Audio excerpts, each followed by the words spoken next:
G'day folks, Scott and Len here from Father-Son Hunting. Welcome to Season 2. We had a great turkey hunt this spring. We've got 4 harvested birds to show you, 4 episodes, and great weather, great time in the bush, and we're really enthused about turkey hunting. It was a super opportunity this year. I think you'll find with our Season 2 turkey hunting that pre-planning and scouting paid off and worked real well for us. And it also showed some of these new hunters how to get out there and work on the turkey hunts and try and learn and gain some experience for the ones for next year. We actually gave a hand to 4 new hunters, first-time turkey hunters, in fact, first-time hunters, period, pretty near. And 3 out of 4 harvested birds. The unfortunate 4th person, every day he switched partners between Scott and I and went with the wrong one, but that's how it works a little bit sometimes. Stay tuned folks, enjoy father and son hunting.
Father and Son Hunting brought to you by Field Torque Knives, SRB Field Breasts, Blue Water Taxidermy, Hunted.tv Network.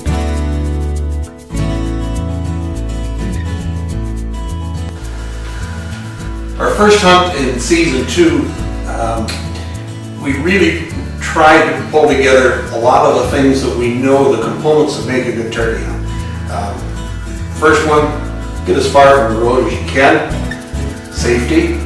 The birds haven't been bothered much by humans, and we know that makes for a better hunt. We know the birds like to come out of the roost and not be too far from water. So we're probably on this hunt about 250, 300 yards from a small river. Lots of slopes. The riverbank is right behind us. Birds like roosting in sloped areas. They really enjoy that.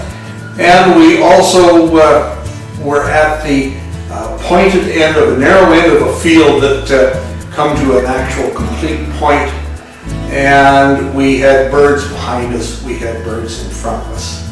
And those are the components that go together to get a great start to the season. So 2 weeks prior to our first hunt, we head back for some pre-season scouting. The day we went out there was still some snow on the ground. Nothing had been growing yet. It was still quite early in the spring. We head back to our spot that we think we're interested in, and right away we noticed lots of turkey and deer tracks, so we know we're in the right spot. What was key for us was the fact that we wanted to get into a location that was going to have the sun to our back and a spot that was going to be some good, clean, clear shooting lanes, but from some quality cover that was going to help us out.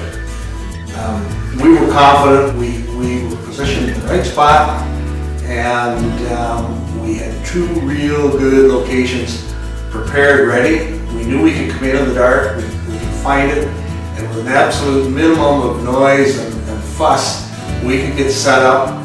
And the biggest task that would be ahead of us was to get the alarm clock set for the right time and be back there well before 5 in the morning.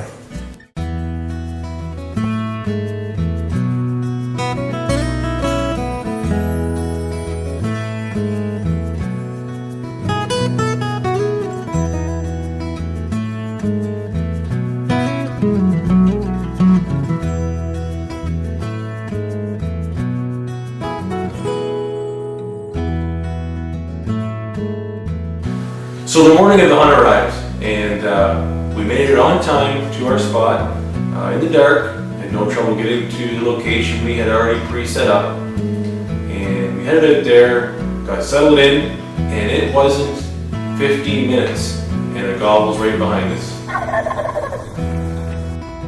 And single gobble, we knew there was one behind us, and within a few minutes from that gobble, we heard multiple gobbles to the front of us across the field, also with a hen clucking and doing some yelping.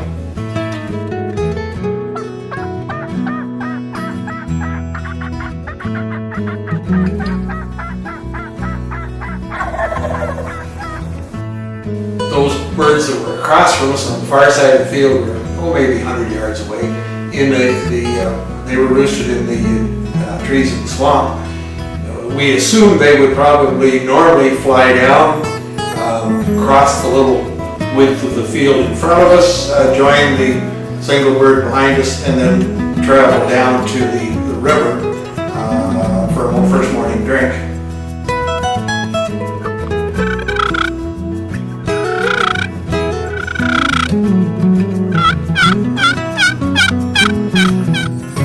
So about 30 minutes in, we finally get enough daylight, we can both see what's going on.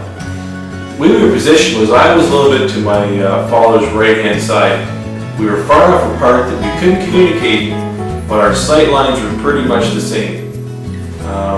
Say about 30 minutes in, and the first thing I noticed is a hen who's coming right at us from across the field in a small hunk of bush that she came out on. Certainly, we could tell this hen was very interested in our hen decoy. She made that well known, and certainly the chief inspector, I think, that morning, and really what set the morning in motion for us. Very shortly behind the hen, the red heads start to appear just over the brow of the hill. I love that when the birds got to come over and knoll to you. They can't see you, you can't see them, and when they come over that knoll, it's great that they're actually in shooting range right from the first get-go.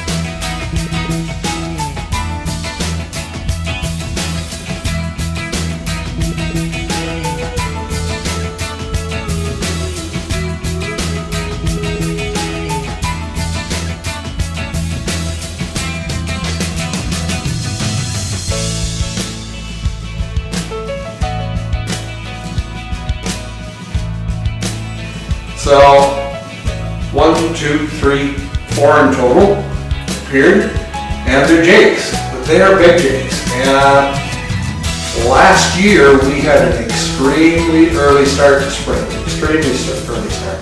And I would say these birds were from a clutch of eggs that were laid right first thing.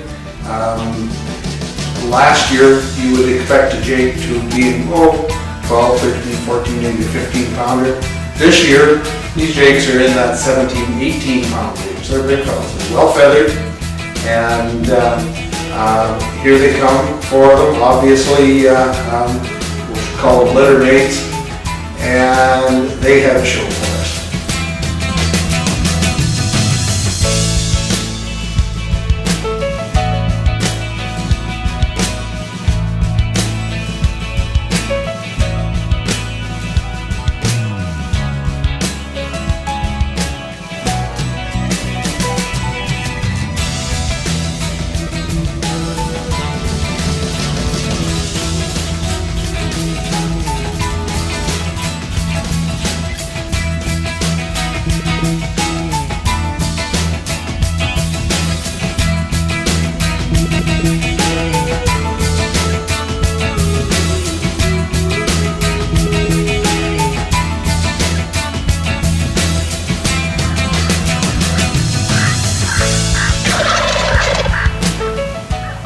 You will notice the one Jake that he's the boss Jake. In fact, he's the bird that only ended up in the freezer. He gave a great demonstration to everybody that was on hand that how he would breed a hen if he had a hen to breed. And I can't say that I've ever seen this particular little performance before. Watched numerous toms breed hens in there, but this was a little different and some unique footage. Throughout this entire display, we had this bird behind us, and it didn't take too long to figure out that he's probably the boss. And he never showed himself, but he kept talking. He would gobble down closer to the river, he'd get up fairly close behind us. Eventually he gobbled to our right, to where the field came to a point. And it didn't take too long before all the 4 jakes and the hen focused all their attention to the right. And I was pretty suspicious that that big bird was probably standing up there at the edge of the field, but we couldn't see him, at least not, I couldn't see him from my position. And there was just a little outcrop of bush that prevented us from looking right up into the point.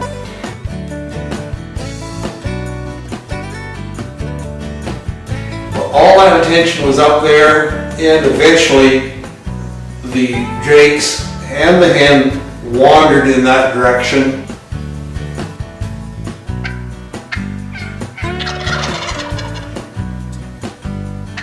And they turned around and started back our way. Didn't take very long, and it was time to make a decision. Do we harvest one of these birds? And they've been such great actors, I thought, gosh, this would be a shame to turn this down. I know there's a big bird behind us, but maybe we'll get a crack at him before the morning's over. Maybe it'll have to be another day.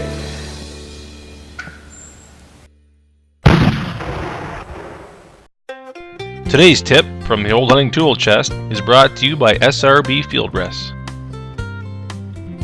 SRB field rests can be used in all situations when hunting on the ground. The rests sit in the steel sockets inserted into the ground. Your gun or bow never has to lay on the ground again. SRB field rests work great in the field, whether hunting from a blind or from natural cover. At Father and Son Hunting, what we appreciate the most is it makes our hunts safe. SRB field rests allow our gun or bow to be above and off the ground. At Father and Son Hunting, we could be using our bow, gun, game call, and camera all at the same time. Safety is important. Whether it's a practice range or in the field, SRB field rests keep your gun or bow safe, clean, and ready.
So with the 4 jakes coming in on the right hand side and coming back across, and with my dad deciding to take one of those, What he didn't see though was after we shot, my dad shot, and we called a little bit more, the big tom was to his left, and he just couldn't see it. And from my vantage point, I had a little bit different angle to his left side through the cedar trees. And from that angle, I just caught the glimpse of this big tom, and he was right there. I would put him probably no more than 20 yards from my dad's left shoulder on the edge of the field. And something happened, but it just didn't quite work out right. Had some movement. My dad didn't know it was there, and it didn't come out fully for a shot. We're going to do it for another day.